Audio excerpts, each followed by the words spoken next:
yes మోషే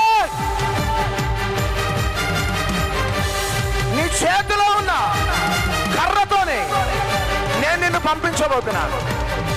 yes నువ్వు స్కట్ missile తో వెళ్ళవు, AK-47 తో వెళ్ళవు, లాంచర్స్ తో వెళ్ళవు. నీ చేతిలో ఉన్న కర్రతో ఐగుప్తు రాజ్యంలో నువ్వు అడుగు పెట్టబోతున్నావు. ఫరో ముందు నిలబడబోతున్నావు.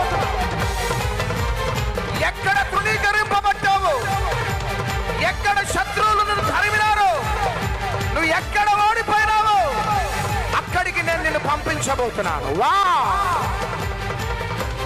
ఇది ప్రవచన వాక్కు ఎవరికో, ఇది ప్రవచన వాక్కు ఎవరికో. నువ్వు ఎక్కడ ఓడిపోయినావో, ఎక్కడ తలదించుకున్నావో, ఈ మీటింగ్ అయిన తర్వాత నేను బాండ్ పేపర్ మీద రాసిస్తా, బాండ్ పేపర్ మీద రాసిస్తా.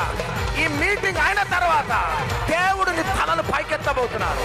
నీవు నమ్మిన ఎడల దేవుని మహిమను చూడబోతున్నావు.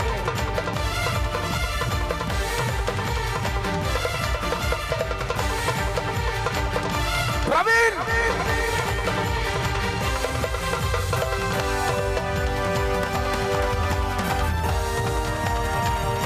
కాదు వెళ్ళేది, ఖమ్మం కాదు వెళ్ళేది, మంచిర్యాల కాదు వెళ్ళేది, నువ్వు విజయవాడ కాదు వెళ్ళేది.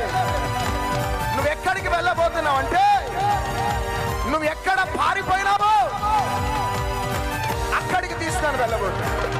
చెప్పట్లో ఎక్కడ శత్రువులు నేను తరిమినారో అదే స్పాట్ నేను తీసుకొని వెళ్ళబోతున్నా. నా సత్తా ఏంటిదో చూపించబోతున్నా, నా పవర్ ఏంటిదో చూపించబోతున్నా. Because my name is El Shaddai, సర్వశక్తి కలిగిన దేవుడు. నాకు అసాధ్యమైనదంటూ ఏది లేదు. I can do all things. Come on, Bhagyanagar train ఎక్కువ అన్నాడంతే. గోరఖ్పూర్ ఎక్స్ప్రెస్ ఎక్కి పరారైపోయిన నన్ను భాగ్యనగర్ ఎక్కించి బెల్లంపల్లిలో చేర్చినాడు.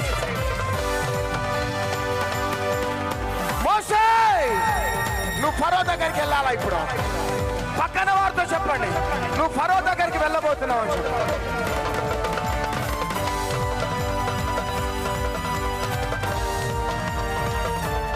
ఎందుకంటే అక్కడ నీ తలను పైకెత్తబోతున్నావు, అక్కడ నీ తలను పైకెత్తబోతున్నావు.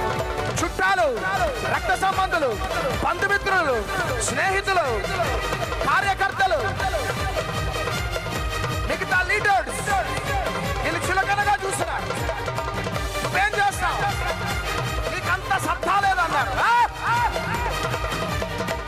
నువ్వేం చేస్తావు? నీకంత బ్యాక్గ్రౌండ్ లేదన్నారు. ఏ ప్రజలంత సత్తా లేదన్నారు, బ్యాక్గ్రౌండ్ లేదన్నారు.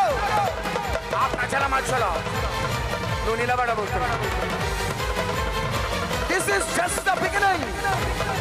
This is just the beginning. This is just the beginning.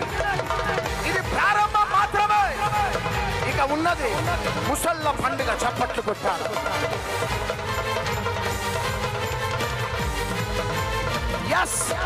ఈ స్థలంలో నుంచి, మహిమలో నుంచి అధిక మహిమ, కృప నుంచి అధిక కృప, పరిశుద్ధతలో నుంచి అధిక పరిశుద్ధతలోకి దేవుడు ఖచ్చితంగా మిమ్మల్ని, మీ కుటుంబాలని దీవించి ఆశీర్వదించి మరలా పంపబోతూ ఉన్నాడు.